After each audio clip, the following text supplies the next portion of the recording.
Las obsesiones son pensamientos o imágenes recurrentes que se experimentan como intrusos y causan malestar significativo. Pero, ¿qué pasaría si empezamos a tener obsesiones positivas, tomarlas para nuestro bien y empezar a cumplir cada uno de nuestros sueños? En este episodio hablamos con Sebastián, psicólogo, emprendedor, cofundador de Nevo y creador de Obmo, Obsesiones Moldeadas.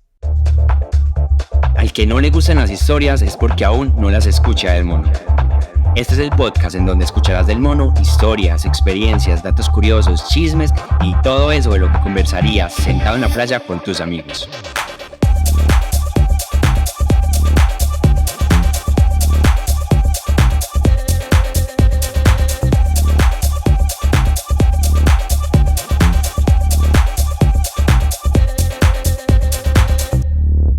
Buenas, bienvenidos a un nuevo episodio de Lo Escuché del Mono. Hoy con un tema muy interesante porque vamos a hablar de las obsesiones. Pero ojo, esta vez no vamos a hablar de las obsesiones con una connotación negativa, sino positiva. Ustedes se preguntarán, ¿cómo así que las obsesiones con una connotación positiva?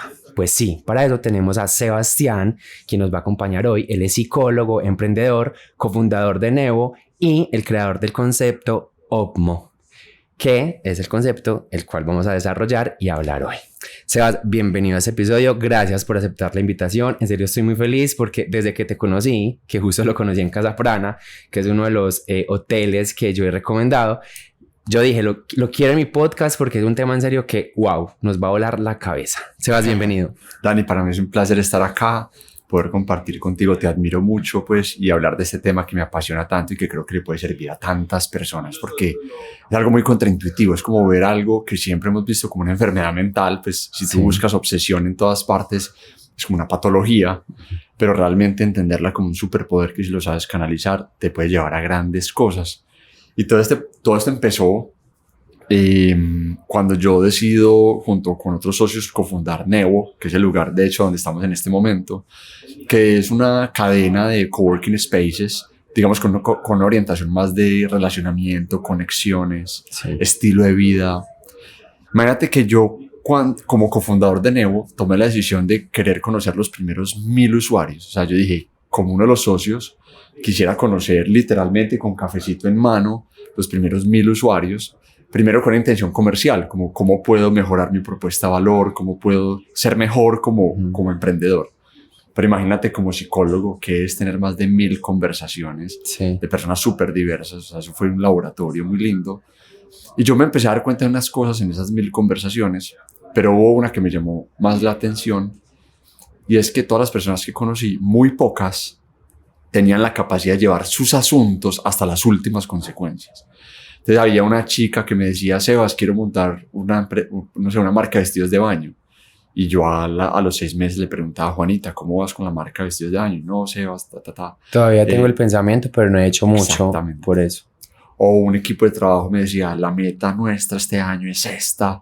Y yo al final del año les preguntaba, ¿cómo les fue? Y, o sea, la tasa de mortalidad de los proyectos, de los sueños, era altísima. Y a mí eso me dolió mucho porque imagínate, como creador de una plataforma donde la idea es que las personas la rompan y la saquen del estadio, darme cuenta que la mayoría estaban bloqueados y que, digamos, que proyectaban cosas muy lindas, pero se los comía el día a día. O sea, realmente soñaban con cosas muy inspiradoras, pero su energía se les iba como apagando incendios constantemente, como la sensación de que hacen mucho, pero al final es como atendiendo lo urgente, pero lo importante se queda totalmente aplazado. Ay, qué fuerte eso, porque uno a veces en el día a día, exacto, como que centra toda su energía en situaciones que necesitan como resolverse ya, como que en general son no bobadas, porque igual hacen parte pues del día a día, ¿cierto? Y suman de cierta manera, pero no están sumando a ese gran proyecto de vida o a eso que me sueño, a eso que tengo ahí en el centro y que me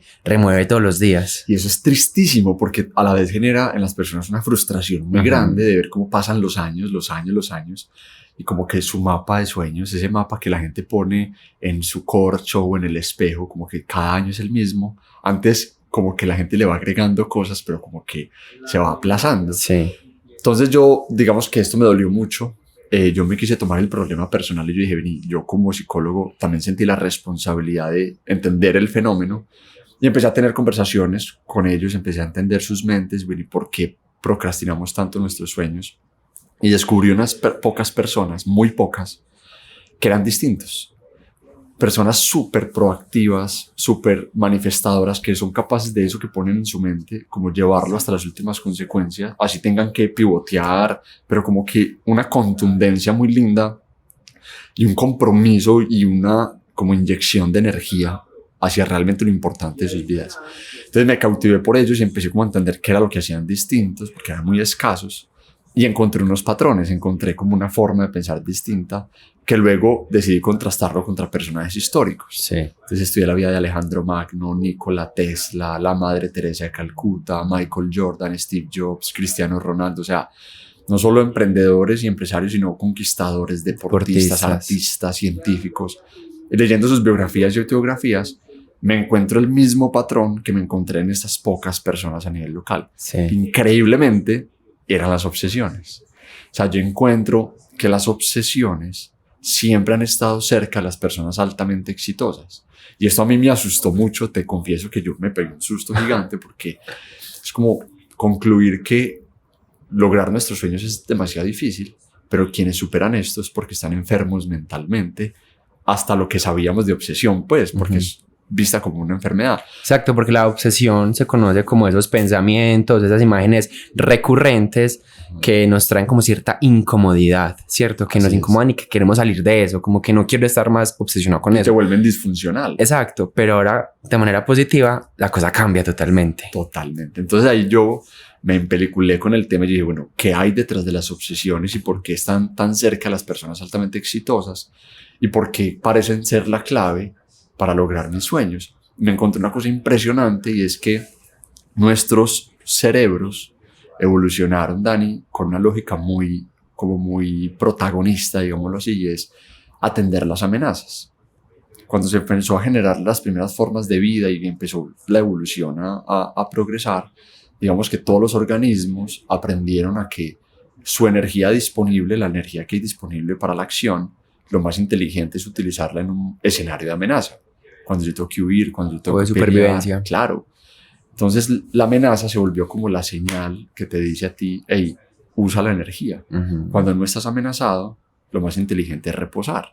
Sí. Lo más inteligente es como, hey, ¿por qué vas a utilizar la energía si más tarde puede llegar un depredador y tú estar sin energía y fuera de eso es un recurso que no está garantizado? Sí. En ese contexto primitivo, tú hoy te alimentaste, tú no sabes si mañana vas a tener la misma suerte de alimentarte, entonces como que solo guardas esa reserva energética para un momento de vida o muerte.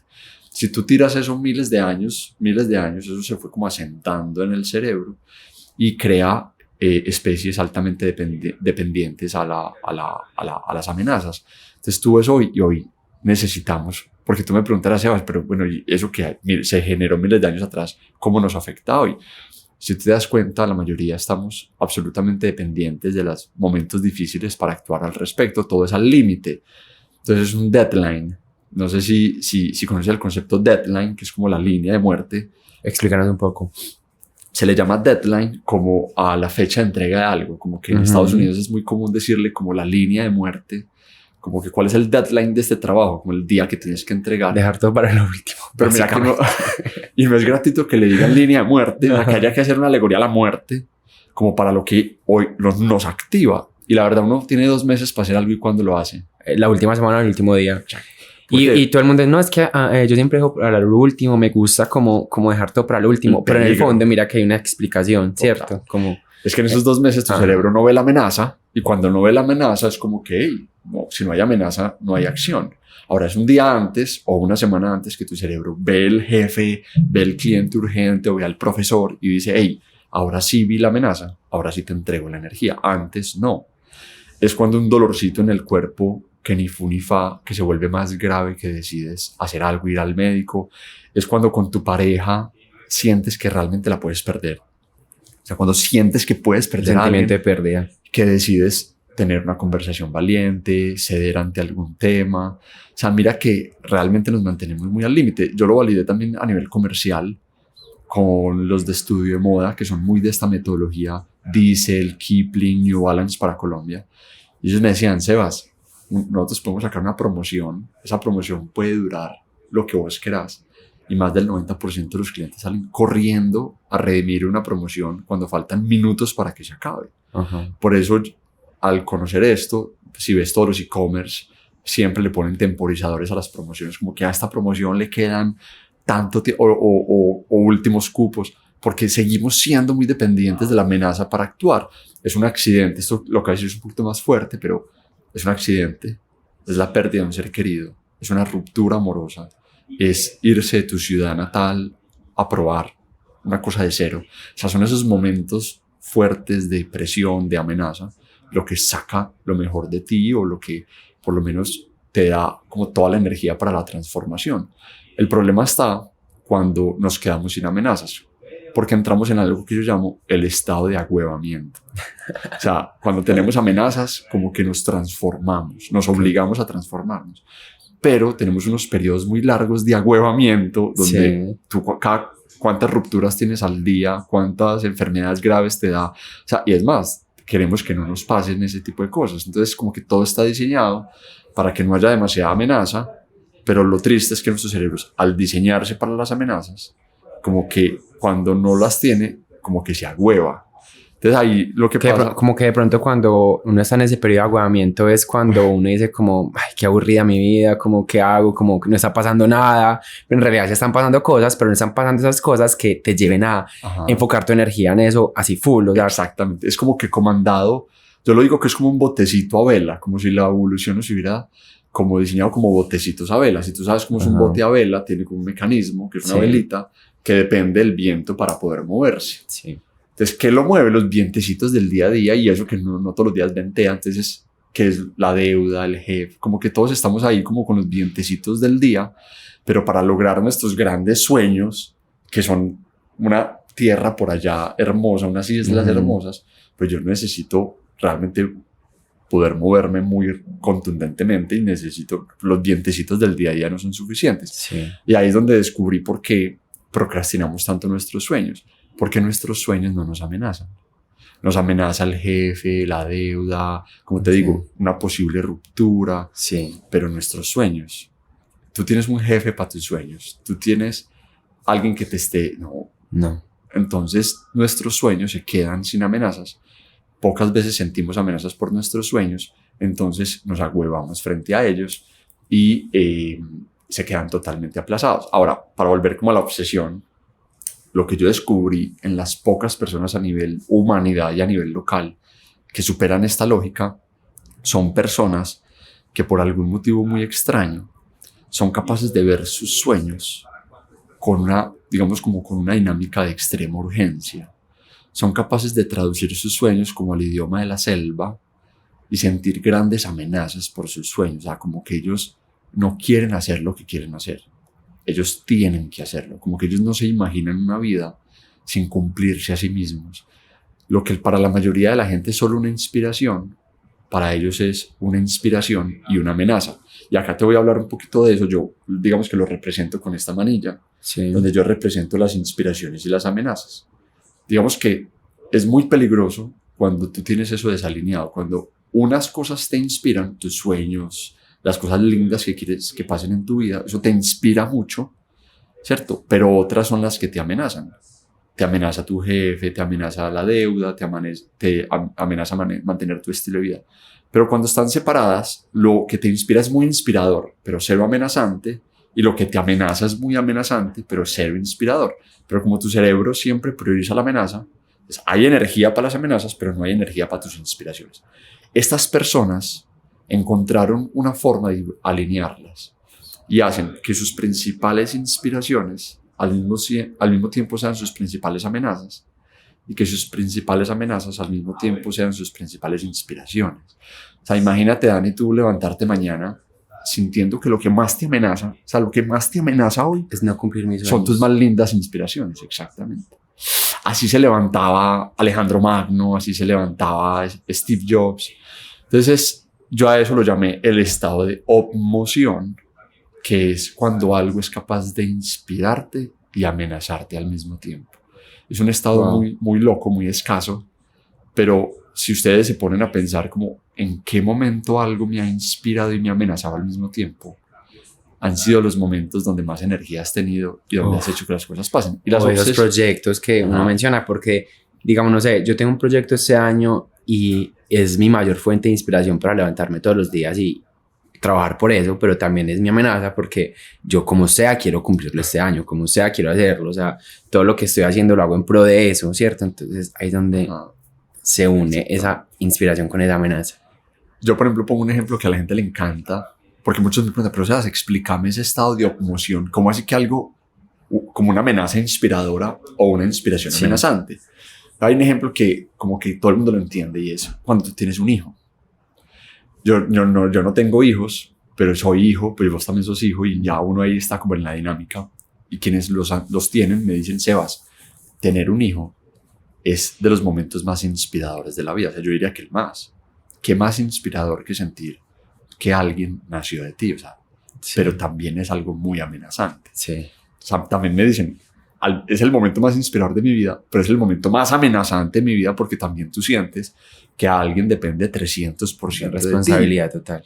Tener un hijo te entra, pues como que te mete en el estado de emoción porque aparece algo en tu vida que te inspira y te amenaza. Y por eso ese cuento de que un niño viene con un pan debajo del brazo no es tan mentira y no es porque pues, haya algo mágico que venga con un pan debajo del brazo, sino porque cambia tu dinámica cerebral y tú por tal vez primera vez en tu vida tienes algo que está negociando un montón de energía primitiva, o sea, amenazándote, que es pura energía para la acción, pero no a la loca, no hacia cualquier lado, sino hacia un foco específico que es una inspiración, que es un hijo.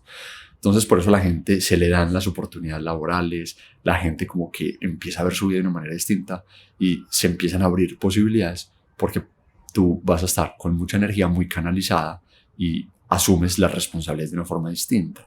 Entonces, imagínate tú sentir lo que alguien siente por un hijo, pero hacia un proyecto, hacia convertirte en la persona que tú te quieres convertir. Bueno, y ahora bien, ¿qué puedo hacer para llegar a ese punto, cierto? Digamos, alguien tiene un proyecto, quiere emprender, ¿cómo puede esa persona llegar a ese estado de emoción? Me encanta esa pregunta porque yo siempre he querido que eso sea súper práctico y que las personas de verdad lo puedan aplicar a sus vidas. Mira, entrar en el estado de emoción siempre parte de uno de los dos caminos. El estado de emoción es amenaza más inspiración o inspiración más amenaza. La mejor forma de hacerlo es aprovechar una de las dos para buscar la otra. Entonces, supongamos, en tu vida apareció una amenaza. Entraste en una crisis económica, estás en una crisis en tu relación de pareja, o sea, y todo nos va a pasar, o sea, siempre de aquí en adelante lo que nos siguen son amenazas, ¿cierto? Crisis. Claro, crisis. Entonces, una crisis que es una amenaza que apareció en tu vida, tú la puedes aprovechar, ya que apareció el 50% en tu vida, tú puedes o dejarla con una amenaza solita, cosa que es lo que hacemos la mayoría, es como, pucha, yo quiero salir de acá, yo quiero ir de esto, pasamos muy maluco, o decir, hey, yo aprovecho esta amenaza para aliarle una inspiración. Entonces, listo, una crisis económica. ¿Qué inspiración yo puedo aliarle a esta amenaza para que me permita entrar en el estado de emoción?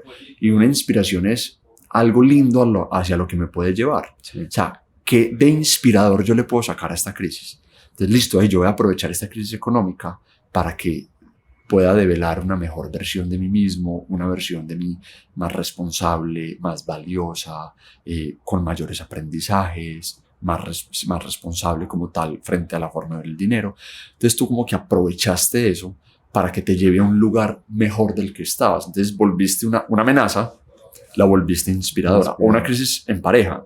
Digamos que tú tienes una crisis durísima con tu pareja y más allá de verlo como una amenaza, tú dices, hey, ¿cómo esta amenaza puede ser una oportunidad para llegar a una mejor versión de nosotros? Y mira que, por ejemplo, ahí con ese ejemplo cabe, muchas veces en esas crisis de pareja, digamos, se sientan a conversar y como, listo, estamos pasando por esto, pasa esta situación, ¿qué podemos hacer? No para perder, digamos, para no perder la relación, sino como para mejorar, tanto como personas que nos lleven. Entonces, por ende a mejorar como pareja, y empiezan a hacer un montón de cosas, y ahí es donde se recupera esa llama y donde se enciende más, claro, porque de esa amenaza sacan una inspiración que los lleva a otro nivel. Entonces se emocionan porque ya no es una sola amenaza solita, sino que es una amenaza inspiradora, es una amenaza con rumbo. Pero no solamente sucede en ese camino, que nace una amenaza y le buscas una inspiración, sino que puede pasar de manera inversa, que lo que aparezca en tu vida es una inspiración, como lo que dijiste, un proyecto. A alguien se le ocurrió su idea, la idea de su vida, la idea del millón, el proyectazo. Mira que eso no es una amenaza, sino que naces como una inspiración. Es como, uy, qué lindo que esto pasara en mi vida y qué lindo poder trabajar en este proyecto o sacar adelante este emprendimiento. Ahora, ya que nació una inspiración, tú tienes dos caminos. Uno, dejarlo como una inspiración sola, que es lo que hacemos la mayoría, y es una ilusión que se queda postergada. Exacto, porque al no tenerlo como amenaza no va a tener toda mi energía. Exacto, se queda, tu cerebro te dice como que, hey, podemos vivir sin eso. Ahora Así bien, yo como vuelvo una inspiración a amenaza, es decir, porque la amenaza siempre se siente como algo negativo, entonces Ajá. uno se pregunta, ¿yo para qué a esta inspiración que es algo tan bonito, tan positivo, le voy a dar ese tinte negativo de la amenaza? Y sabes que, y es clave hacerlo. O sea, es absolutamente urgente crear ¿Cómo una hacerlo urgencia. y por qué hacerlo? Mira, ¿por qué primero que todo? Por el peligro que hay de dejar una inspiración sola. Y es que tu cerebro va a tender a aplazarla. Entonces, cuando tú haces que una inspiración sea amenazante, o sea, que una inspiración se vuelva amenazante, digamos que lo que va a hacer es que le va a dar una prioridad cerebral. O sea, tu cerebro va a fijarse en ella. Tu cerebro se fija en las amenazas. Si tú no juegas con eso, o sea, yo siempre he dicho, tu cerebro es un juguete. Nosotros respetamos mucho el cerebro y lo vemos como una cosa por allá que como que nadie entiende, nadie toca. Pero yo me he atrevido a ver el cerebro como algo a lo que podemos meterle la mano y poder hackearlo y poder engañarlo. Y es muy lindo cuando uno empieza a engañar al cerebro. Entonces, bueno, si yo ya sé que por miles de millones de años mi cerebro aprendió a fijarse en las amenazas, pues yo puedo utilizar eso a mi favor y hacer que mis inspiraciones pues despierten algo amenazante.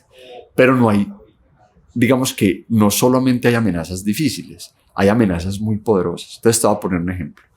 Yo quiero un proyecto y yo quiero, digamos que sacar adelante mi emprendimiento, pero yo estoy inspirado y necesito aliarle una amenaza. ¿Cómo yo le puedo aliar una amenaza sana? Y es, ¿por qué no te visualizas tú a 5 años como que una versión de Dani que postergó, como que dejó eso en una idea?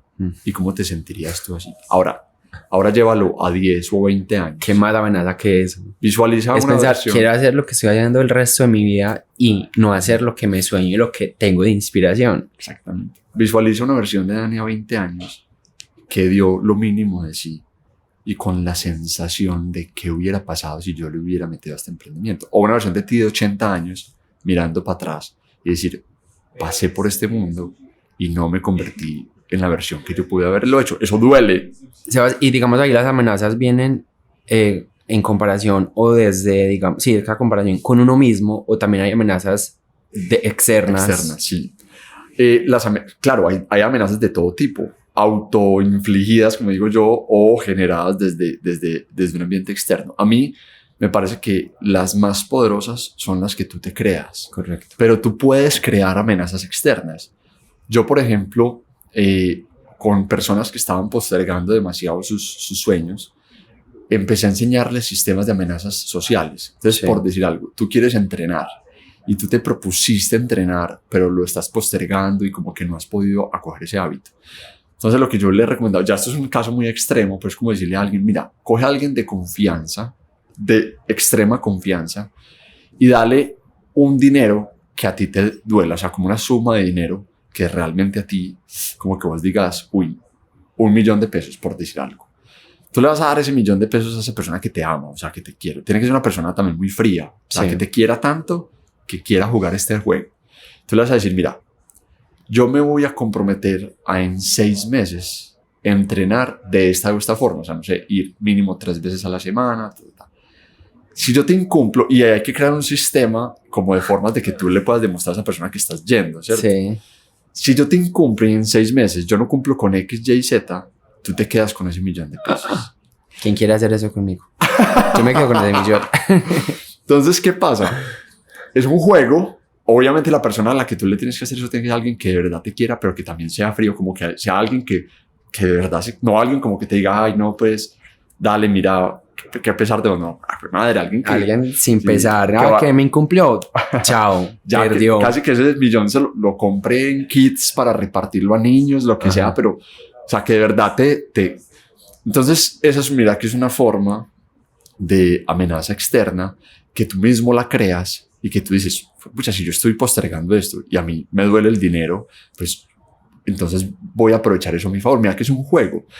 Pero eso es un extremo, ¿cierto? Digamos que no vamos a repartir plata por todas partes para cumplirnos a nosotros mismos. Esa es una muy extrema, pero hay unas más lindas que, digamos que hay una que a mí me parece muy poderosa y es pensar como en lo que no te quieres convertir, que es más en la línea de la que yo te estaba diciendo. Es como que, hey, mira, piensa en eso inspirador, pero proyecta las consecuencias de tu no ser capaz de perseguir eso. Normalmente no pensamos en eso. Piensa en una versión de ti, en una versión de tu vida en la que te incumpliste. Una versión de tu vida en la que te postergaste. Proyéctalo a 5 años, proyéctalo a 20 años, proyéctalo a 80 años tú en una cama, probablemente ya limitado o limitada, mirando para atrás con la sensación de qué hubiera pasado. Mira que eso es amenazante, eso es amenazante. Entonces ya esa inspiración no solamente es algo lindo, algo como una ilusión, sino que ya también tiene como que uno dice, pues madre, esto no solamente es lindo, esto también es urgente. Entonces mira que es sano porque pues realmente nuestros sueños son urgentes, Dani. O sea, son urgentes. Yo revisé encuestas que hicieron a personas próximas a fallecer en diferentes partes del mundo y les preguntaban como, hey, ¿tú qué cambiarías si pudieras devolver el tiempo? Si les pudieras escribir una carta a tu yo del pasado, todas como orientadas a usted que se arrepiente, y más del 95% de las respuestas están asociadas a sueños incumplidos. O sea, las personas están muriendo sin cumplir su sueño. Entonces, cuando yo soy capaz de mirar a la cámara y decirle a la gente que nos esté escuchando como que, hey, haz que tus inspiraciones también sean tus principales amenazas. Deja de que lo que más te amenaza sea tu jefe, la deuda, o sea, que obviamente hay que perseguirlas y hay que amenazar, pero que no sean las más importantes, claro. Pero no toda mi atención. No, o sea, crea amenazas también hacia lo más importante, porque vamos a dejar que nos amenacen. Yo siempre he dicho, todos tenemos amenazas. Algunos tenemos amenazas de mierda y otros tenemos amenazas muy poderosas. ¿Por qué no creamos amenazas poderosas? Amenazas que nos impulsen a cumplir lo que queremos cumplir. Y eso es posible. Y digamos que pues, yo tengo una metodología y yo todo el tiempo estoy transmitiendo información sobre esto, tengo entrenamientos, obviamente para canalizar esto, también te lo tengo que decir, Dani, pues a todos, y esto es delicado, o sea, cuando uno habla de inspiraciones, amenazas, crear obsesiones positivas, y acá hablo como psicólogo, esto tiene que tener mayor rigor, la mayor responsabilidad, esto te puede alterar. O sea, entrar en el estado de emoción, o sea, hacer que una amenaza se vuelva inspiradora o que una inspiración se vuelva amenazante, no necesariamente te garantiza una vida tranquila y equilibrada. Porque, o sea, esto te puede alterar. digamos que, no sé, ahorita poniéndolo en el ejemplo del emprender, sacar un proyecto, si yo tengo esa obsesión con eso, estoy en ese estado de emoción con mi proyecto, pasa también que llegarán frustraciones porque no se dan en el tiempo que es, no se da de la forma que es. Entonces ahí es donde me revuelca emocionalmente y me saca de pronto de ese equilibrio. Entonces deberíamos estar preparados para eso. Totalmente. Y por eso yo empecé a encontrar la forma más sana de emocionarte. Porque si bien funciona, o sea, como que tú ya puedes hacer que tus inspiraciones persigan tus amenazas, que tus amenazas como que estén aliadas a tus inspiraciones, pero la forma de no alterarte es sanando algo que yo llamé la enfermedad del Ferrari. O sea, como que yo empecé a encontrar qué es lo que altera a las personas alteradas y qué mantiene equilibrados a los que como que no se alteran en estos estados de alta proacción. Y a los alterados les descubrí algo que yo quise llamar la enfermedad del Ferrari. La enfermedad del Ferrari, Dani, es cuando tus sueños, eso que te inspira, a lo cual te estás amenazando, es un resultado externo a ti mismo. Cuando tú enfocas toda tu fuerza a un resultado externo como tu emprendimiento, tienes la enfermedad del Ferrari. Si tú sueñas con viajar por todo el mundo y tener libertad económica, libertad de tiempo, eso tiene la enfermedad del Ferrari. Si tú sueñas con combatir el hambre en el mundo o el cambio climático o tener una familia hermosa, tienes la enfermedad del Ferrari. O sea, mira, porque depende de un factor externo. porque yo digo el Ferrari por ser la caricatura más materialista de lo externo, Sí. pero el Ferrari llevémoslo a cualquier resultado externo. Mira que te estoy diciendo cosas muy poderosas, como una familia hermosa, como un viaje soñado. Y como... no depende de mí, la familia hermosa dependerá de toda mi familia, ¿cierto? El viaje también de un montón de situaciones. Pierdes demasiado control y te vuelves muy vulnerable a lo que pueda pasar con ese sueño. Sí. Entonces la enfermedad del Ferrari es cuando tú sueñas con resultados externos a ti. Pasan 3 cosas con la enfermedad del Ferrari. Una que ya la mencionaste, y es que se abre una brecha entre tu situación actual y tu situación ideal. Y esa brecha como que, hey, mi realidad hoy y a donde yo quiero tener mi emprendimiento, o el carro que quiero tener, o el viaje que quiero tener, o la libertad económica que quiero tener, o lo que sea, como que entre más lejos estás, genera ansiedad, genera frustración. Segundo problema, la enfermedad del Ferrari, que te vuelves muy vulnerable si tu sueño se altera. Entonces, si tú sueñas con una maestría en una superuniversidad y te niegan el cupo, se cae tu identidad. Si tú sueñas con una familia hermosa y la verdad tengo que decírselo a todo el mundo, puede que eso no se dé. Entonces tu valor como persona se cae. Steve Jobs tenía la enfermedad del Ferrari. Él soñaba con el mejor computador del mundo. Él tenía una inspiración que era crear el mejor computador del mundo, que al mismo tiempo era su principal amenaza. Sí. Pero cuando Steve Jobs iba a tener al frente el mejor computador del mundo, jamás. Él nunca llegaba. El equipo de él podía ponerle al frente el computador que sea y él nunca iba a tener al frente el mejor computador del mundo. Entonces te vuelves muy vulnerable, ¿cierto? Y el tercer problema en la enfermedad del Ferrari es que si aún lo logras, o sea, si aún toda esta emoción te lleva a manifestar eso que querías, también caes en depresiones y caes en vacíos. Un artista muy famoso de la ciudad le preguntaron como, hey, ¿cuál había sido cuando digo muy famoso, es muy famoso, o sea, top 3 de Medellín, pues que hoy son del mundo, le preguntaron como, ¿cuál fue tu principal motivador durante gran parte de tu carrera? Y él dijo, ver $1 millón en mi cuenta de ahorros. Enfermedad del Ferrari. Espera, pues. Entonces él dijo, el día, o sea, eso fue mi driver durante casi toda, o sea, como mi gran motivación. Dice, el día que yo vi $1 millón en mi cuenta de ahorros, caí en depresión. Porque cuando tú sueñas con resultados muy externos, cuando llegas, primero tú normalmente idealizas las cosas. Y pues crees que las cosas son mucho mejores de lo que son. Entonces llegas y dices, uy, esto no era lo que yo pensaba. Y segundo, ahora ¿quién soy yo? Si esto era lo que mi identidad estaba acá, esto es lo que yo venía persiguiendo tantos años, ahora me quedo, o sea, ¿ahora para dónde voy? ¿Quién soy yo? Y caes en un vacío. Y mira que ahí mencionas algo muy chévere y es el hecho de disfrutar el proceso, ¿cierto? De la meta también es el camino, como se diría. Pues disfrutar el proceso. No, mi meta es $1 millón, entonces me centro ahí y dejo también como de prestarle atención como a todo el proceso tan bonito que se da para cumplir esa meta. Entonces, porque claro, la cumplo y ya es como, bueno, y entonces... Quedo sin... ¿Qué hago ahora? Ajá, ¿qué hago ahora? O sea, ahorita mencionas algo muy chévere y es el control. O sea, ¿qué tanto control deberíamos esperar tener sobre esos sueños, sobre esas obsesiones, o qué tanto control deberíamos no tener? Ahí cómo juega el papel, el control. Me encanta que me toques ese tema porque para mí el control es clave, ¿cierto? Yo siento que nosotros constantemente queremos controlar lo que no podemos controlar. Y ojo a esto, y lo que podemos controlar, no lo controlamos. Estamos siempre como con la energía y la atención dispersa, siempre por fuera de nuestra zona de afectación. Cuando tú sientes que no tienes control, es que todo se despelota. En cambio, cuando tú sientes que tus acciones son capaces, o sea, cuando tú pones tu acción en lo que puedes controlar, en lo que puedes afectar, como que tú sientes una maniobrabilidad muy linda y eres capaz de diferenciar eso de lo que no puedes controlar y como soltarlo. Entonces, ¿qué pasa? Y aquí voy, y yo creo que con esta pregunta me abres a cómo sanar la enfermedad del Ferrari, que tiene que ver mucho con el control, y es quiénes son capaces, porque la gente me dirá, pero Sebas, es que así nos enseñaron a soñar.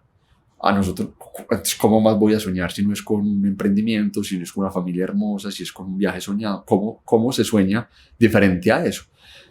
Quienes se emocionan de manera sana, obviamente sueñan con cosas externas, obviamente sueñan con la mega maestría, con el mega viaje, con el mega estilo de vida, pero ellos cumplen como un paso adicional. Ellos no se quedan ahí y no ponen su atención y se quedan externalizados, sino que se hacen una pregunta que lo cambia todo, y es, ¿en quién me tengo que convertir yo? ¿Cuál es la versión de mí que me habilita para ser capaz de estar viajando por todo el mundo, para tener una familia hermosa? O sea, ¿cuál es el Sebastián en el que yo me tengo que convertir para ser capaz de tener una familia Hablar hermosa? más desde el ser. Exacto. ¿En quién me convierto yo en el camino de conseguir $1.000.000? Y me enamoro es de esa versión que yo me persigo constantemente. O sea, los emocionados sanos se persiguen a sí mismos constantemente. Y ahí voy, ¿no crees que esquivé la pregunta del tema del control? Si, volvamos al Ferrari y entiendan como Ferrari cualquier sueño, ¿cierto? Así sea súper lindo, súper... Si yo te pregunto de hoy a mañana, hey, pues mañana me encuentro contigo y digamos que tú te emocionaste con un Ferrari, yo te pregunto, Dani, ¿cómo vas con el Ferrari? Pues me vas a decir, pues como huevón, pues de ayer a hoy ahorré $5 y puse un fondo de pantalla. En cambio, si yo te pregunto, Dani, de ayer a hoy, ¿cómo vas pareciéndote a la versión de ti que es capaz de algún día tener un Ferrari? Rodeándote las personas, consumiendo la información, aprendiendo, pensando como la versión de ti que es capaz de algo. O sea, ¿cómo piensa esa versión de ti? ¿Cómo se alimenta? ¿Cómo es un lunes? ¿Cómo es un martes? ¿Qué información consume? ¿De qué tipo de cosas se deja influenciar? Si te das cuenta, de hoy a mañana estás muy lejos del Ferrari, pero puedes estar muy cerca de la versión de ti que se parece a la que es capaz de tener un Ferrari. Entonces ahí hay control. Sanar la enfermedad del Ferrari y perseguir una versión de ti mismo te da control sobre tus sueños. Porque si bien el resultado externo, la brecha sigue existiendo, o sea, tu sueño está por allá lejos. La versión de mí que es capaz de tener libertad financiera está por allá en 10 años.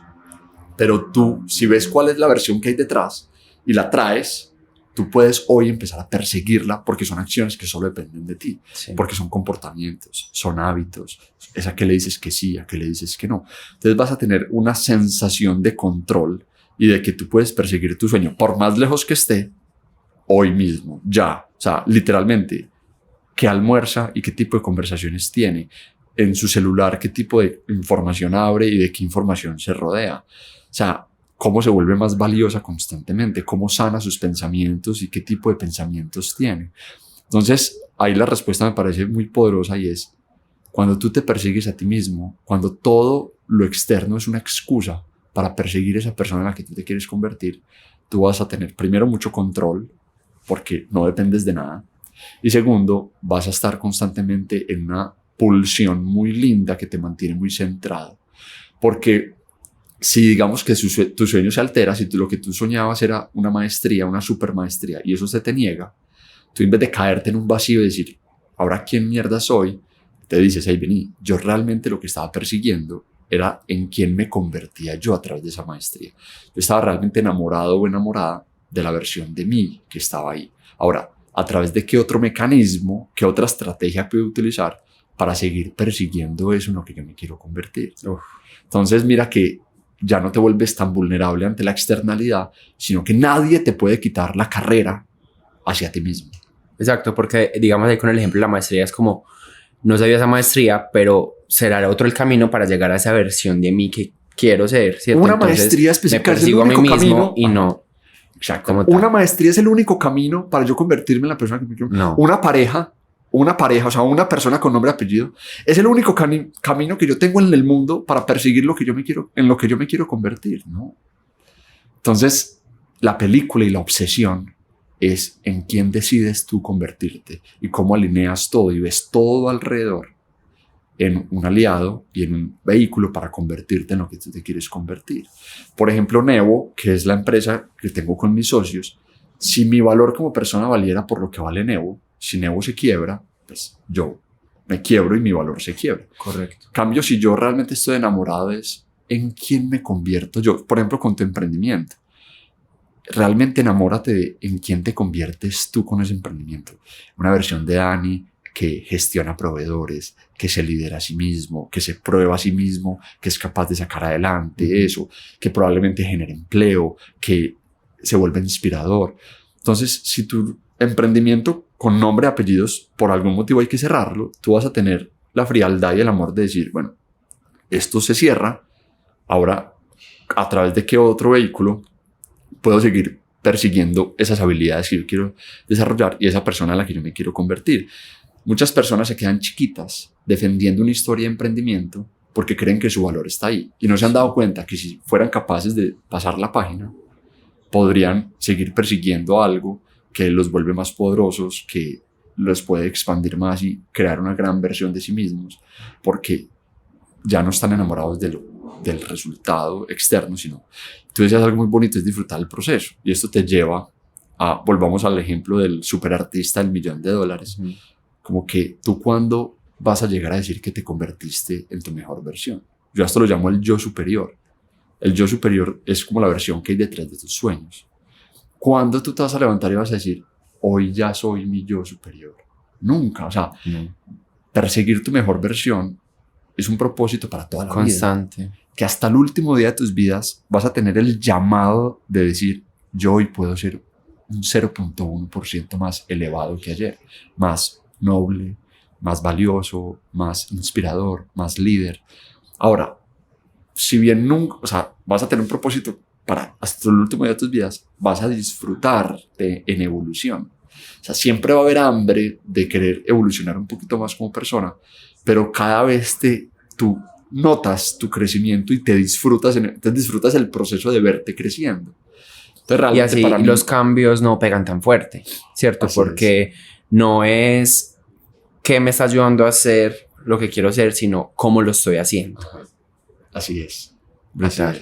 Sebas, y por ejemplo, a mí me gustaría preguntarte qué hábitos debería tener o podría tener una persona para llegar a ese estado de emoción. Para mí el primero es entenderlo, ¿cierto? Como que saber que cualquier amenaza la puedo volver inspiradora y cualquier inspiración la puedo volver amenazante. Ya el segundo, pues como entender el estado, digamos así. Una vez lo entiendes, un primer hábito y un ejercicio que les recomiendo pues a todas las personas que estén leyendo esto es que cojan una hoja apenas puedan y hagan una lista de amenazas hoy en su vida. O sea, ¿qué te está amenazando hoy? Mi jefe, perder mi trabajo, que mi pareja me deje, que mi familia piensa que yo no valgo nada. Haz la lista de todos tenemos amenazas. Haz una lista de amenazas. Ahora, hazles como una línea, ¿cierto? Y pon como inspiraciones. Y a cada una de esas amenazas vas a encontrarle una inspiración. Como que me amenaza hoy que mi familia sienta que yo no valgo nada y que yo no sirvo para nada. Listo. Ahora, ¿cómo puedes aprovechar esa amenaza? O sea, si esa amenaza es porque te está queriendo, o sea, tú quieres huir de ese estado, ahí hay mucha energía. Ahora, ¿cómo puedes aprovechar eso, ese impulso, para llegar a un lugar inspirador? O sea, para que te convierta en la mejor versión de ti mismo. Entonces, empiezas a decir, hey, esta amenaza me puede llevar a mí a ser un Sebastián o una Camila o una Ana, digamos que más valiosa, que empuje sus límites. Lo mismo, si hoy te amenaza un tema en pareja, entonces ya es una amenaza en tu vida. Ahora, ¿cómo puedes sacar algo inspirador de ahí? ¿Cómo puedes aprovechar ese impulso para que te lleve a un lugar más lindo? Entonces es como que, hey, esto detrás de esta amenaza puede haber una versión de mi pareja, pues de nosotros, de la relación, más consciente, más amorosa, más compasiva, más madura. Y eso va a resignificar totalmente tus amenazas y las vas a ver de una forma distinta porque ya ahora tienen un rumbo. Ahora, haz el mismo ejercicio con tus inspiraciones. Haz una lista de tus inspiraciones, de tus sueños, de eso que quieres lograr, ¿cierto? De todo eso que quieres lograr. Y ahora, para sanar la enfermedad del Ferrari, de una vez vamos a saltarnos 2 pasos y es no develarle a esas inspiraciones cualquier amenaza, sino de una vez poner en quién te pueden convertir. O sea, como esa inspiración, Sí. como cuál es la versión de mí que hay detrás. Sí. Pero eso todavía no es una amenaza. Y acá te voy a introducir, pues los voy a introducir a todos, a la amenaza más linda que yo siento que alguien pueda tener. Y es en quien no me quiero convertir. ¿Cuál es el anti-Sebas? ¿Cuál es el anti-Dani? ¿Cierto? Sí. Cuando yo pongo mis sueños, mis inspiraciones y de verlo en quién me convierten, también es muy lindo cuando yo abrazo la sombra y cuando yo pongo también como cuál es el anti-Sebas de la película. O sea, ¿cómo sería la versión de mí que yo realmente no quisiera vivir. Conocer muy bien esa versión. Entonces esto termina en mi yo superior y mi yo inferior. Este tótem, además de recordarme la importancia de alinear inspiraciones y amenazas, constantemente cuando yo lo veo, recuerdo y siempre imagino como cuál es el Sebastián que yo quiero ser, el Sebastián que yo me quiero regalar a mí mismo, el Sebastián que yo le quiero regalar a las personas que me rodean, al mundo, pero también abrazo, y mira que es del mismo tamaño, con el mismo protagonismo. ¿Cuál es el Sebastián que yo no quiero ser? En quien yo no me quiero convertir. Y lo abrazo, o sea, no es para rechazarlo, no. Esto es un abrazo a la sombra y decir, hey, así como yo me puedo convertir en el fruto más lindo, yo también podría podrirme, pues, en el buen sentido. O sea, yo también podría convertirme en una versión de mí que no quisiera. Correcto. Cuando yo la veo, cuando yo soy capaz de escribir en quien no me quiero convertir, empieza la amenaza, una amenaza muy sana. Y te haces como a dos maestros, como dos recursos, yo superior y yo inferior, que son aliados para tu evolución. Uno está liberando energía y te está diciendo como que, hey, pilas. Es como dejar de depender de crisis externas. Recuerda el botecito que necesita que ventee fuerte duro afuera para poder moverse. El yo inferior es como reemplazar la necesidad de una amenaza externa por una amenaza interna controlada y sana. Es como una amenaza propia, un tiburoncito detrás que te dice, hey, mira en lo que te podrías convertir si te sigues aplazando. Mira en lo que te podrías convertir si sigues dando lo menos de ti, siendo una versión minimizada, y obsérvala de frente. O sea, yo pongo a que las personas miren de frente ese maestro y esa maestra, porque eso es lo que es de quién no quiero ser. Entonces, es ponerse ese tiburoncito detrás como sacándote del estado de agüevamiento. Para mí, el que más mejor lo saca uno del estado de agüevamiento sano es ver tu yo inferior. Okay. Ahora, ¿qué hacemos con toda esa energía y con toda esa huida, digámoslo así? Tenemos un yo superior al frente que nos está diciendo, hey, o sea, mira lo que te puedes convertir. Necesito tu energía. Exactamente. Entonces, es como ponerse un motor y una brújula. Que cogen a ese botecito y dejan de que dependa del viento externo a que tenga un motor que está todo el tiempo jalando y que tenga una brújula que te está dando dirección. En quién me quiero convertir y en quién no me quiero convertir. Entonces, un hábito, para volver a tu tema, es escribir esto. Es empezar a escribir sobre quién quiero ser y quién no quiero ser. Y solamente háganlo para que vean lo lindo que empieza a pasar en sus vidas. Definitivamente, este es un tema muy amplio. O sea, wow, me tiene aquí pues con un montón de ideas. Quiero llegar ya a escribir todo esto. Sebas, gracias por este espacio. En serio, gracias, mil gracias. Quiero que nos des tus redes sociales porque sé que ahí vamos a poder ampliar sobre ese tema y muchísimos más temas. Que por ahí espero tenerte en otro episodio para hablar de otro de tus temas. Danos por favor tus redes sociales. Y mil gracias por estar acá. Dan, es un placer que tú pues, te hayas interesado en este tema porque, como te lo digo, te admiro demasiado. Y de nuevo, yo siento que como tú pueden estar más de uno puede estar así como pensando un montón de cosas. Yo creo que esto es demasiada información. Entonces, claro, pueden hablarme en mis redes. Yo estoy montando contenido, yo hago entrenamientos en eso. Entonces, el que quiera vivir esto. De hecho, esto es parte de un kit que yo entrego en una de mis sesiones.